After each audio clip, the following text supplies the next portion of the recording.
Good morning, everyone. I hope your day is going well.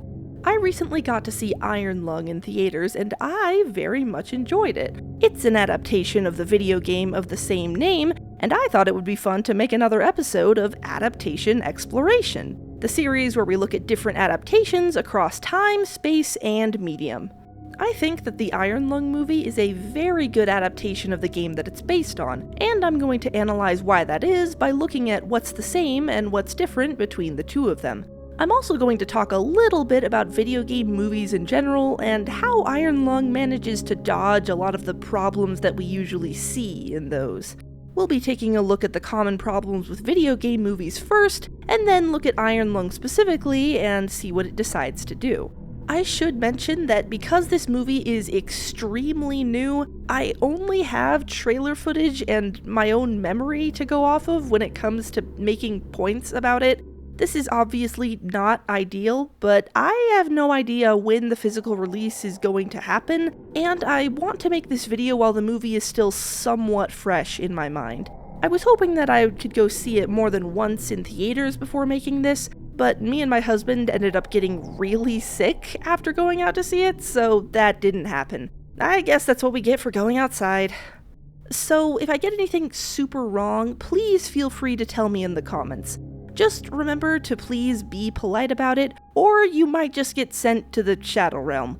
And a general spoiler warning for all of Iron Lung, both the movie and the game. I'll be talking about everything assuming that you've already seen the movie, so if you haven't and want a chance to remain spoiler-free until a later release, you might want to skip this one for now. Just make sure to leave a like on your way out, and let me know if it does a little animation. I am very curious about that.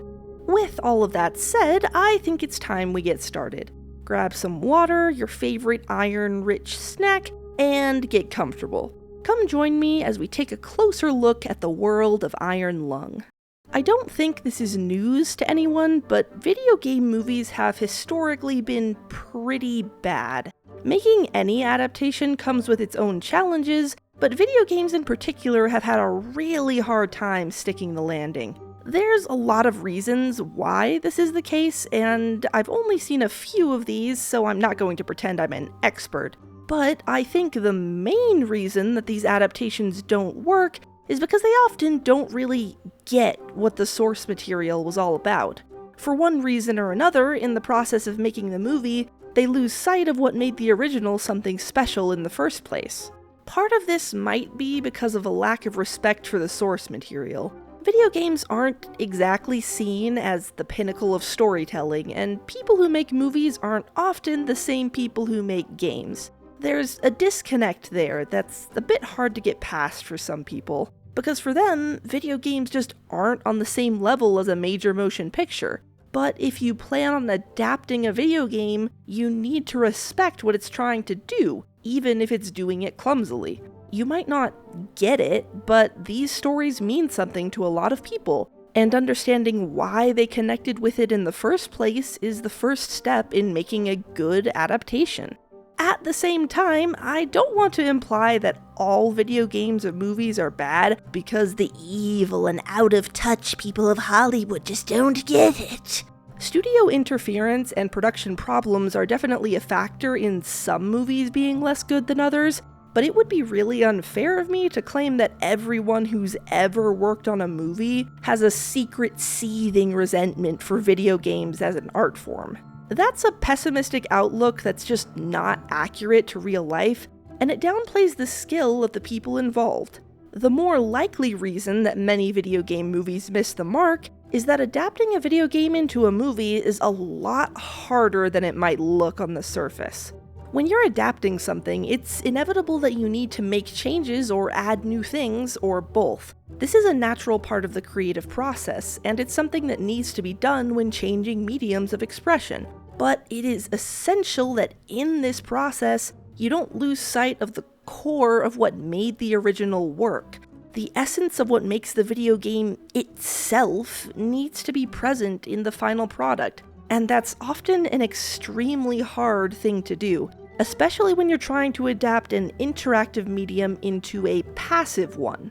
Sometimes the draw of a video game is the fact that you get to be part of stories you've seen before in a new way. And when you try to adapt that back into a movie, you end up with a story that's serviceable, but also fairly generic and boring. Sometimes the video game you're looking at comprises tens if not hundreds of hours, and trying to condense that into a 2-hour movie results in something that feels shallow and incomplete. And maybe sometimes the appeal of the game is the skill it takes to play and the rush you get from winning. And I don't even want to think about how difficult it is to adapt something like that. I'm sure there are people that like to watch every Mortal Kombat cutscene cut together on YouTube, but you could never show that in a theater and expect it to do well. I'm sorry. Which brings up something else. So far, I've brought up how movies might be disappointing to fans, but they're often disappointing to the general public as well. Many of these adaptations get tripped up because they're stuck between trying to appeal to fans and trying to appeal to a general audience. This calls back to respecting the source material. For whatever reason, many of these movies seem to treat their origins as a shackle. They're desperate to get away from the fact that they're video game movies, which is why so many of them change the story and setup so drastically. But they're also not confident that they can be successful without fans of the original buying tickets. So they try to pander to those fans without really understanding what those people want to see. And this split approach leads to a worse movie for everyone involved. Fans will feel that the adaptation is shallow and a bit of a letdown, and normal moviegoers will feel like the movie is making a ton of inside jokes that it refuses to explain. In trying to please everyone, these movies lose sight of the core experience they're trying to adapt, and they suffer for it. I'm not trying to say that it's impossible to make a good video game movie. I think that with enough attention and care, video game movies can be fantastic, and appeal to longtime fans as well as newcomers. And I'm not trying to say that every problem with a video game movie can be blamed on a single source. What I'm saying is that adapting a video game into a movie is hard, probably much harder than it seems on the surface, and there isn't one solution to the various difficulties that come from adapting a story into different mediums. Each adaptation comes with its own problems and difficulties, and they all need to be tackled in a different way. And I think it'd be dishonest to say that there's any video game in existence that would be easy to adapt into something else. But I do think there are some games that lend themselves to adaptation better than others do. A game as big as The Last of Us would struggle to fit itself into a movie, but the creators understood this, so they opted for a TV show where the strength of the narrative can shine when it's given room to breathe. It's doing its own thing, but its appreciation and respect for the source material are what allow it to embody the game with sincerity. Which brings us to Iron Lung, and how its adaptation managed to capture the essence of the original game. So what is the essence of Iron Lung? What is it about the original game that makes it a unique experience? And how did the movie adaptation try to capture that? I personally think that Iron Lung is uniquely suited to be adapted into a movie, because the feelings that it's trying to evoke aren't necessarily exclusive to an interactive format. The situation you find yourself in is a disconcerting one. Even if you're not someone who's afraid of tight spaces, everyone can relate to the fear of being trapped, of being stuck somewhere with no hope of rescue and no way out if something goes wrong. No matter who you are, that's a fear you can relate to, and it's the core of what makes Iron Lung work as a piece of horror. When it comes to the gameplay, Iron Lung isn't especially complicated, but that actually works in its favor. People don't remember Iron Lung because it's difficult to play. They remember the specific events that happen when playing the game. The picture taken to reveal an eye, needing to put out a fire, the ship slowly filling with blood as oxygen gets lower and lower. These are the parts that stick with people, and they help to create a framework that a movie adaptation can try to follow. This isn't to say that the game mechanics don't matter. Within the context of the original game, player interaction is still very important to creating a tense experience. The sound design of the game is very immersive and effective in its own way, but if you just sit and listen, it's not actually that scary. A bit disconcerting, but you could honestly get used to it. I can easily imagine people making 10-hour blood ocean sound to fall asleep to videos and snoozing away without a care in the world. But the game isn't asking you to stand still and wait. It's asking you to go to specific places and take pictures, and that's where a ton of the tension in this game comes from. Navigating in this game is deeply nerve-wracking in a way that's hard to describe unless you've played it yourself. Unlike most games, you don't have a traditional radar setup that tells you exactly where you are and where you need to go. Moving around involves constantly starting and stopping as you try to match your coordinates to a seemingly unfinished map that you just have to hope is accurate. You have a forward-facing camera to try and navigate with, but it's not exactly high definition, and it doesn't help you when the ship is actually moving. You know, the time when you'd appreciate knowing if something is suddenly in front of you. The proximity sensors will warn you if you're getting close to something, but they don't feel like much of a safety net, because they don't actually tell you anything about what's outside the ship. There's just a nebulous something in your way, and you need to take your hands off the controls and go to the very back if you want to try and figure out what it is. And it doesn't matter that it ended up being a wall like every other time you've checked. By forcing you to leave navigation and walk away to take that photo, the game is forcing you to acknowledge that this time it might be something different. And then it's a wall again, and the tension only builds as you return to the controls and try to get where you need to go before the creaking of the ship turns into something much worse. Every time you move the ship forward, there's some part of you that remains unsure. Am I facing the right way? How far do I go before changing direction? Can I react in time if there's an obstacle not marked on the map? What if there's...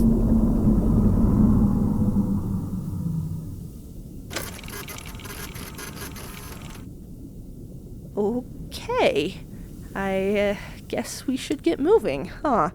It is emphasized at nearly every turn that the Iron Lung is not built for this. The submarine slowly degrades as you progress, always reminding you that your little pocket of safety is not at all permanent, which makes navigating all the more tense. It feels like any accidental bump into a wall will spell your doom, and at a certain point you know you're not alone down here. But there's nothing you can do about that, so all you can do is continue forward and hope that somehow, by completing your objective, you'll get out of this. If any one mechanic in the original game was different, it wouldn't be anywhere near as effective. Each aspect of the design feeds into the overall atmosphere, and creates an experience that's tense pretty much all the way through, before the final jump scare caps it all off. If Iron Lung were much longer, it probably wouldn't be as effective in keeping the tension high. But as it is, I think the original game is just the right length to make this work. So what does this mean for the movie adaptation? Given how much I just talked about it, you'd think that the danger of navigating the ship would be a big part of the movie's tension. But in all honesty, the film doesn't treat it like a very big issue. The Iron Lung is still a ship that's clearly not meant for this type of exploration, but there's much less emphasis on it being a delicate piece of machinery that could break at any moment. Simon is honestly pretty reckless when steering the ship a lot of the time, to the point where he just wedges the lever in the forward position to keep moving while he goes to do something else. There's an entire sequence where Simon is instructed to ram into something at full speed, so clearly the ship breaking is not something they are that concerned about. At first, this feels like a pretty egregious departure from the source material, but we need to take a look at the entire picture here. The core idea of Iron Lung isn't the mechanics themselves. The mechanics are being used to create tension and stress about the situation you're in, and those feelings are the actual core of the experience. The game emphasizes the tension and stress through limited controls and the fear of damaging the craft, but there are other ways to get those ideas across. You don't need to try and convey the feeling of controlling the submarine, you only need to convey the feeling of being trapped in the submarine. Where the game makes you feel uneasy by emphasizing how fragile the craft is, The movie focuses on the fact that there's only a few inches of metal between you and something far beyond your understanding. The way the Iron Lung movie builds its tension is inherently different from the way that the game does. Both of these properties are trying to evoke a feeling of unease, but the difference in mediums means that they need to go about it in a different way. Partway through Iron Lung, Simon is brought back to the surface. There are plot reasons why this happens, obviously, and it's important to the general pacing of the story and making sure that the single location doesn't get stale. But this moment is also very important for building up tension and letting the audience know what's at stake. A scene like this wouldn't make any sense in the original game. Imagine being in the middle of photographing this anomaly, and suddenly you're getting yanked back to the surface because they forgot to install your onboard speaker. And hey, how's it going? What's it like down there? It would completely break the tension of the game that's meant to make you feel trapped and isolated. But for the movie, this trip to the surface is pivotal in creating those feelings. Unlike in the game, we're shown that there is something for Simon to return to. The voices over the speaker aren't a nebulous concept. There are actual people that we can see and talk to. There's an actual place that exists outside of the Blood Ocean. There's also ambiguity about what Simon will even do once he gets his freedom, but this scene establishes that there is something to strive for. It plants the idea that maybe there actually is a world where Simon gets out of here. Escape might actually be an option. There might actually be hope. And even as we're plunged back down into that bloody abyss, that hope remains. The original game wasn't terribly concerned with the universe outside of the literal Iron Lung. As soon as you find that note from the previous explorer, your thoughts change from how am I getting out of this to what's going to happen to me. Every little noise and shudder from the ship is a reminder that there were others before you and you're going to be next. You know something bad will happen, you just don't know what, and that's what makes you afraid. This sort of tension works for a short horror experience like the original game, but it's much harder to maintain in something like a movie. At a certain point, you just want the movie to get it over with, and if you reach that point of frustration, the experience isn't scary anymore. And if the main character is really, truly doomed, then what is he even trying to achieve? He needs a reason to keep fighting, and the audience needs a reason to root for him. So, instead of making you think that this is a voyage doomed from the start, the movie shows that there is something left of humanity. There are no stars anymore, and Ava is really mad at you right now, but this scene plants the idea that there is something to go back to. There's still something out there beyond the Blood Ocean, and as we get more attached to Simon, we want him to be able to return to it, which makes everything that happens to him all the more nerve-wracking. Speaking of which, I should probably talk about the setting and lore of Iron Lung, starting with the Iron Lung itself. As we've already established, the Iron Lung in the original game is characterized as extremely untrustworthy. It might seem strange to say that about an inanimate object, but it's true. You never once feel like you can trust this thing. The Iron Lung feels completely unreliable, and over the course of the game, it breaks down so much that it feels kind of impossible that it'll be able to resurface even if you somehow get all the pictures you need. The Iron Lung in the movie feels different than that. Don't get me wrong, this Iron Lung is still old and creaking and clearly not meant to be traipsing along the bottom of a blood ocean, but over the course of the movie, it becomes a place of safety. The game's submarine is a place of safety too, but it always feels tenuous. One wrong move and you're toast. But in the movie, the ship feels solid and real in a way that not much else does. There's an extended sequence where Simon ends up standing knee-deep in the Blood Ocean, staring up at something unfathomable, before it abruptly cuts to him back in the ship, vomiting black bile and trying to process what just happened. It's a harrowing sequence that emphasizes just how out of his depth he is, but there's also some relief to it, because we're back in the ship. We're back to what we know, and regardless of everything else that has happened, that feels safe. Simon spends days alone at the bottom of the ocean, and the iron lung never falters for him in that time. He needs to get it started again, but once he does, it's always doing what he needs it to do. It's what he uses to escape from the light. It keeps the fish at bay with the radiation X-ray camera. It holds resources he had no idea were there. The only time it seems in danger of breaking is when he wakes up and finds the window cover down. And once he manages to close it, the submarine remains intact and reliable until the very end of the movie.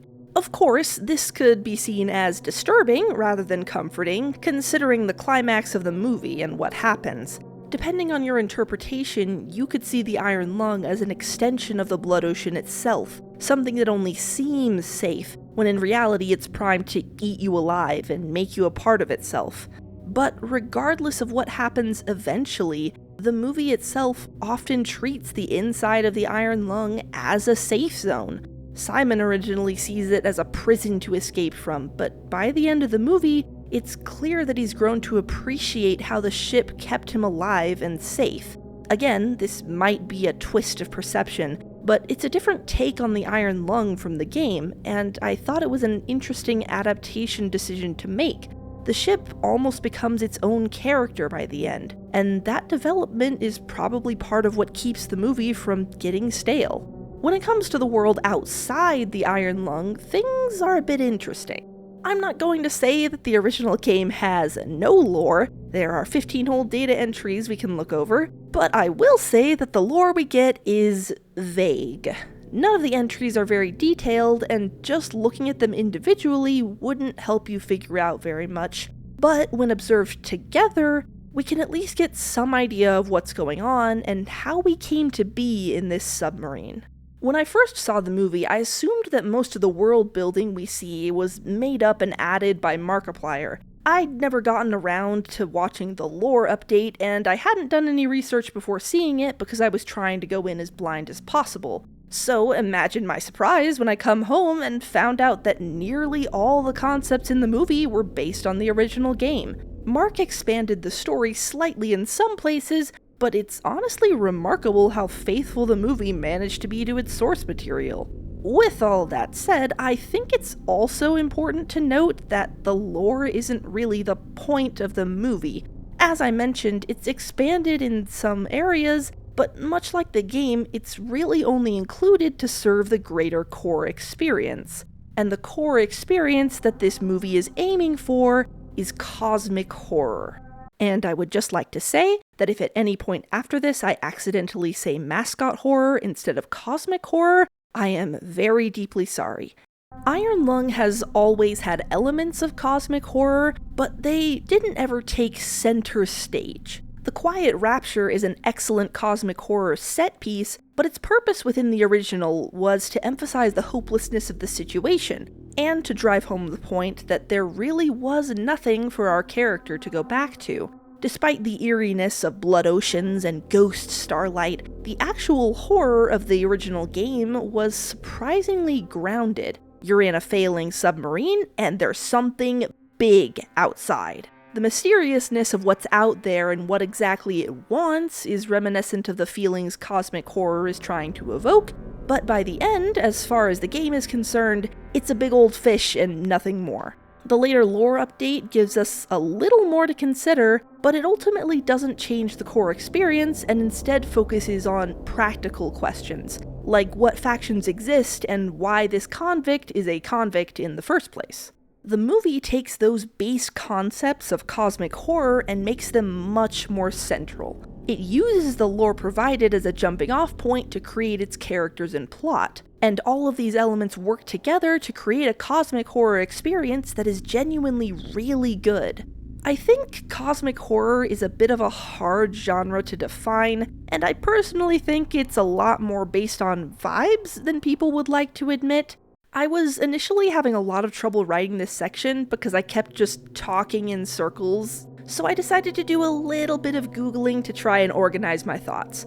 My very helpful husband found this wiki page and pointed out that the Iron Lung movie has all the listed tropes and follows the proposed themes of H.P. Lovecraft's cosmic horror in a really cool way. And that was so interesting to me that I decided I'm going to use it as a framework to talk about the different elements that make Iron Lung work as cosmic horror, while expanding on the initial definitions with my own thoughts. Thank you to this wiki page for unknowingly giving me direction, and to my husband for being smart and observant. We'll be looking at 3 different themes today: cosmic indifference, sanity, and alienation. I'll be going over what they do for the movie individually, but it's important to remember that these all work together to make a complete experience. It's not like this part is about cosmic indifference and this part is about alienation. All 3 of these, and more that I'm not mentioning, come together to make a cohesive whole, which is part of what makes this good. Firstly, we'll talk about cosmic indifference as a theme. It's defined as the idea that humans are insignificant and inconsequential in comparison to the scope of cosmic reality. As you can probably guess by the name, this is present in a lot of cosmic horror, and I think it makes some people conflate cosmic horror with nihilism, which are related concepts but not exactly the same. In terms of how it applies to cosmic horror in writing, I feel like I define it a little differently than how it's described here. Cosmic horror is often described as encountering something so big you can't comprehend it, but I think that's only part of what cosmic horror narratives are trying to do. Cosmic horror isn't just defined by how big and seemingly endless something is. If it was, the concept of a clear sky would be horrifying. It's more about how your encounter with something big and unimaginable makes you realize that you can't tell if it actually wants to hurt you, or if you're so small and insignificant compared to it that it's destroyed you without even noticing. You're unsure if whatever it is actually hunting you, or if you just happen to be in its way. Both options are horrifying for their own reasons, and it's when the story decides to confirm one way or the other what's happening that things get really bad for the main character. The entire setting of The Quiet Rapture is an example of cosmic indifference. It's the first thing established, and it looms in the background of the entire film. This happened and no one can explain it. They just need to try and deal with it, while also trying to process the reality that their entire world was changed with no warning, and there was nothing they could do about it. It's interesting that this event is called the Quiet Rapture. It makes sense, as it was an event where lots of people and things just disappeared, but by using the word rapture specifically, it implies some sort of morality that might not actually be relevant to what happened. At one point, Simon talks about his own theory about what happened, saying that it's much more likely that all of them disappeared from the universe and not the other way around. If this is true, and if this was indeed a rapture of sorts, it implies that they were chosen for this. That somehow this existence could be seen as some twisted reward, given by something with no concept of humanity. Or if he's wrong and they're the ones left behind, what did they do to deserve this? What sin could they have committed to be left behind to rot in a dead galaxy, slowly fading away just as surely as the starlight? Or maybe the rapture is just a name and that's not how it worked at all, and this was just an unlucky twist of fate. A cosmic roll of the dice that didn't land in their favor. The movie doesn't tell us which it is, and the power of cosmic horror is that each person likely has a different idea of which option is the worst one. When it comes to the theme of sanity, this is obviously something Iron Lung concerns itself with. In terms of cosmic horror stories, the fragility of sanity is a big deal, with people going mad left and right if they look at the wrong octopus for too long. The fragmented and often confusing narrative of Iron Lung plays into this idea a lot. It's often very hard to tell what events are real and what's happening in Simon's own head, or if everything is a mix of both. It seems clear within the movie that there is something in the depths of the blood ocean, but everything else is ambiguous.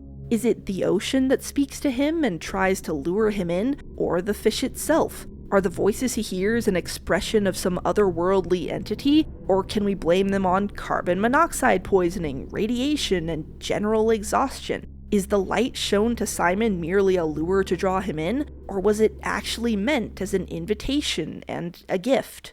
Different people, including me, will have different interpretations, but I think through the course of the movie, it becomes clear that whatever Simon is interacting with, it wants him for something.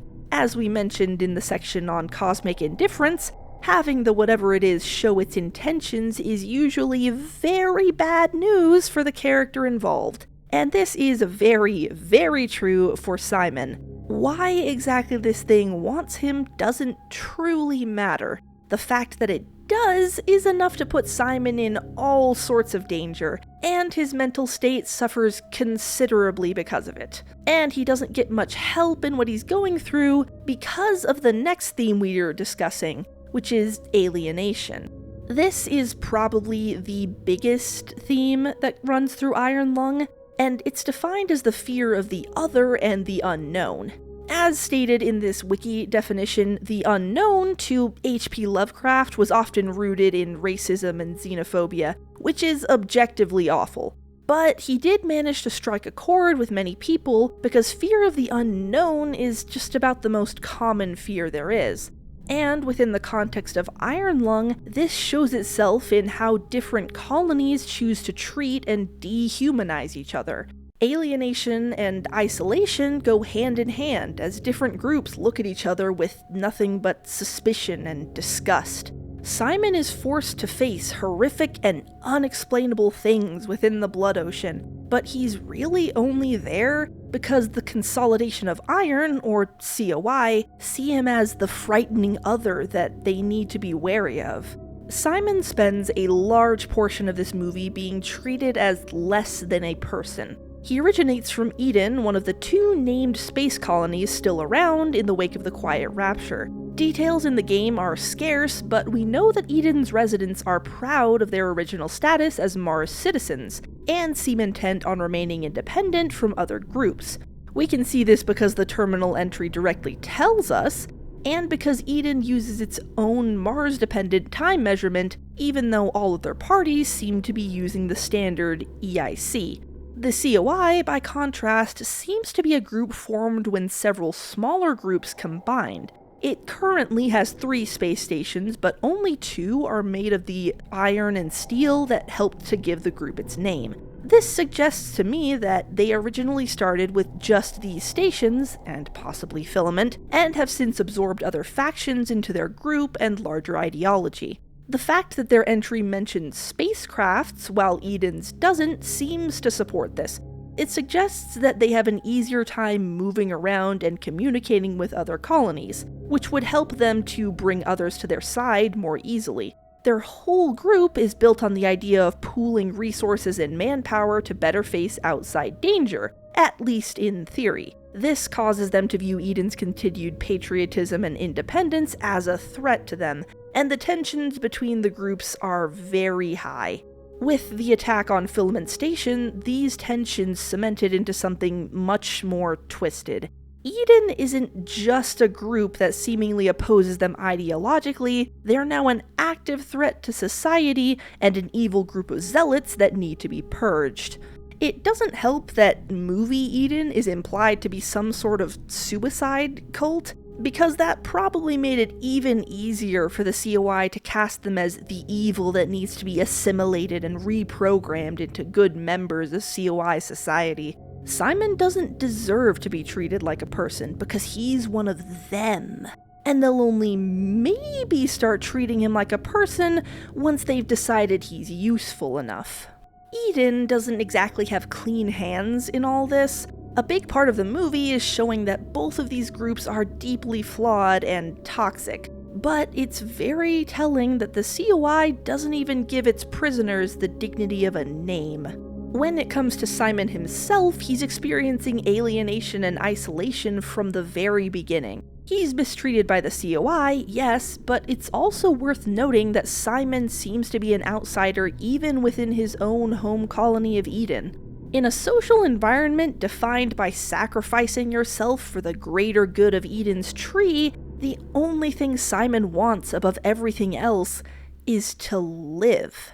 The societies of Eden and the COI within the movie are more similar than either organization would like to admit. Within the COI, your value as a person is gauged by how much you help the collective. This is bigger than you, and we don't have time to be selfish in a time where resources are so scarce.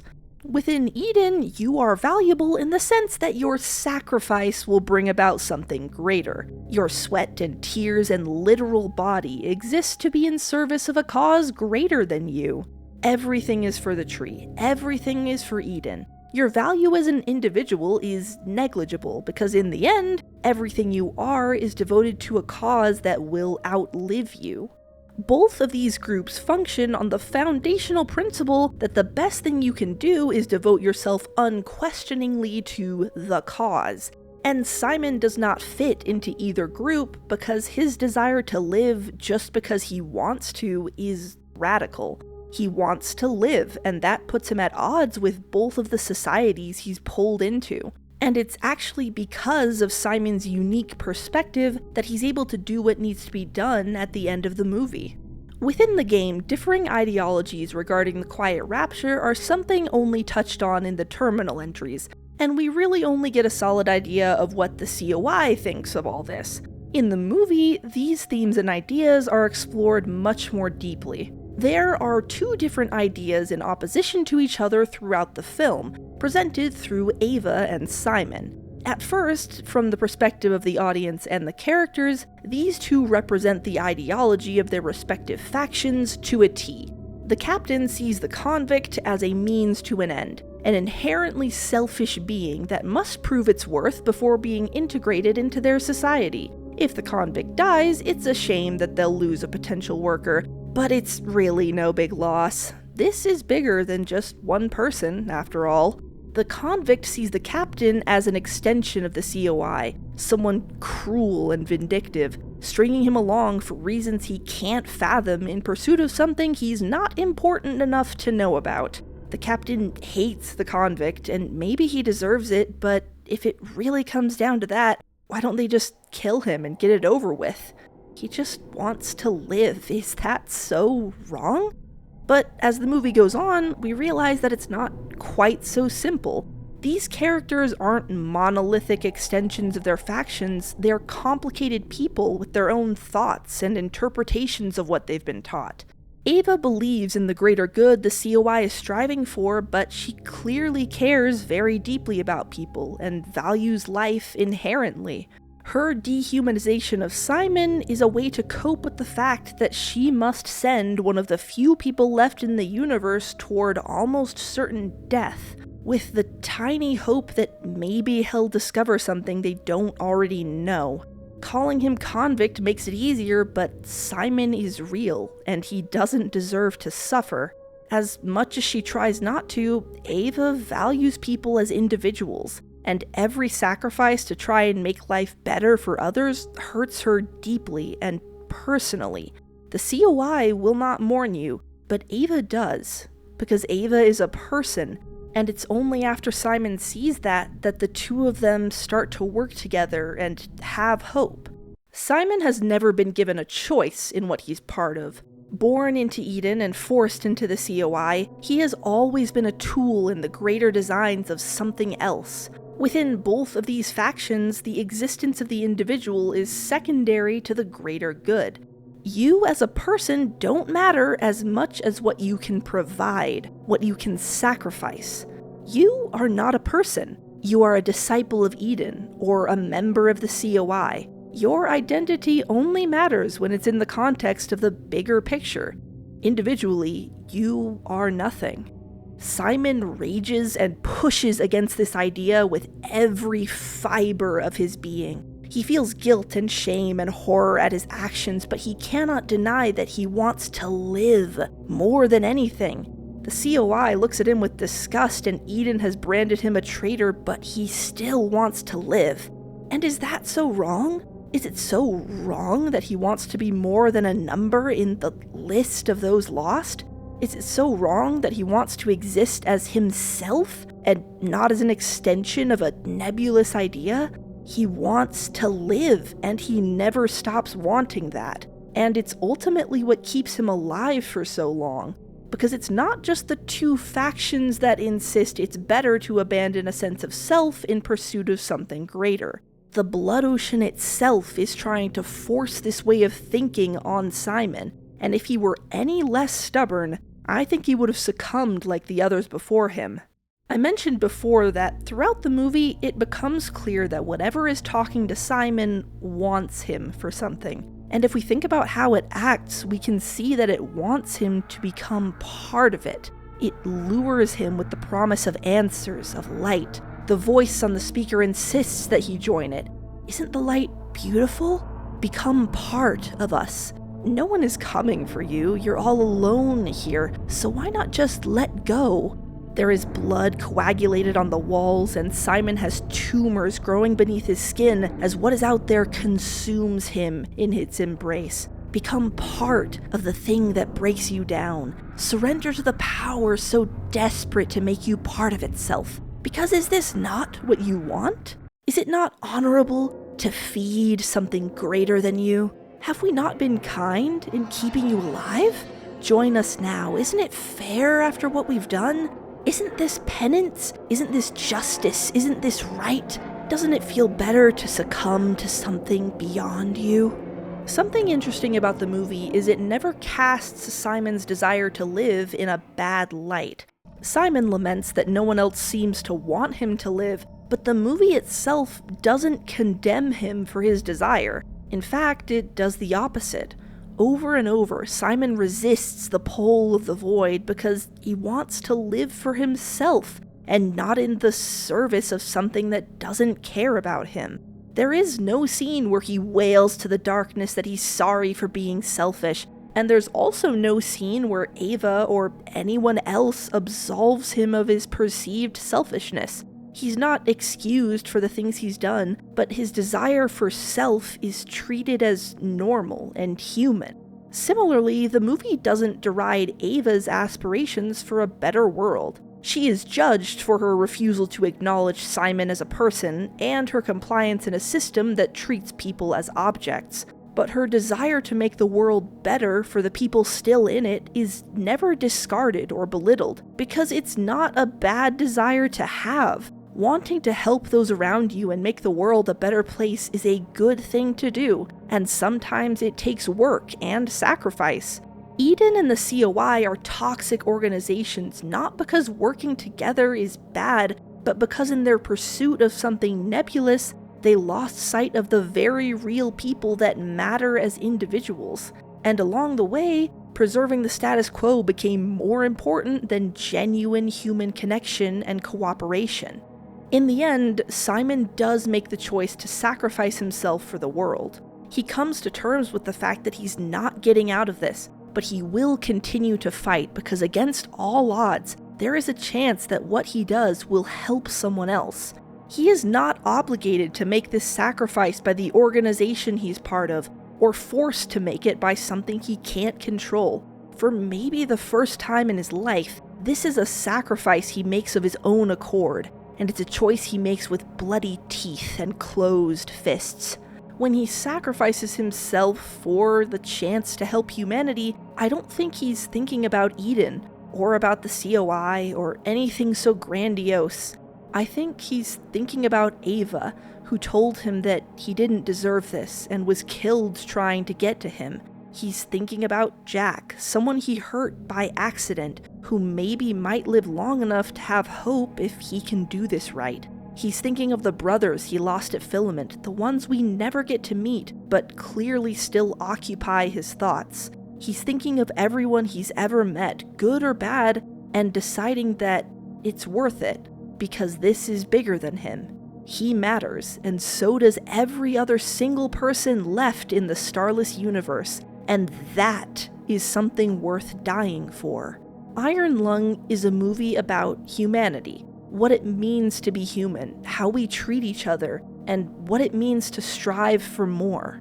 Cosmic horror is often written to make people feel small, In the face of something as vast as the stars, with so many things out of your control, it's easy and terrifying to feel inconsequential. Iron Lung takes that fear, lets you sit in it and feel it and wonder at the point, and then it twists it into something much brighter. Because maybe you are a little small in the face of the universe. Maybe in a world with only ghost starlight, everything you do feels inconsequential. But it's not, because every action you take is felt. Every time you choose to live, to do good, to be better, you're making a difference. Because every single person ever matters, and that includes you. Every time you choose to live for yourself and as yourself, you are asserting that you're more than a cog in a machine. You're a person, imperfect and messy and deserving of life and kindness. And yeah, maybe we're small in the face of a big universe, but that doesn't matter. What matters is what you choose to do today, right now, for you and the people you care about. There's always room to see that the person you're talking to is another person.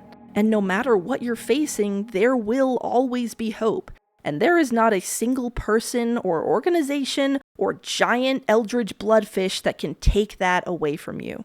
I think Iron Lung is an excellent adaptation of its video game counterpart. It captures the essence of feeling trapped and afraid, while also expanding on the subtle cosmic horror elements to create something that's truly meaningful and special. It's the culmination of years of hard work, and it means so much to both the people who made it and the people who saw it.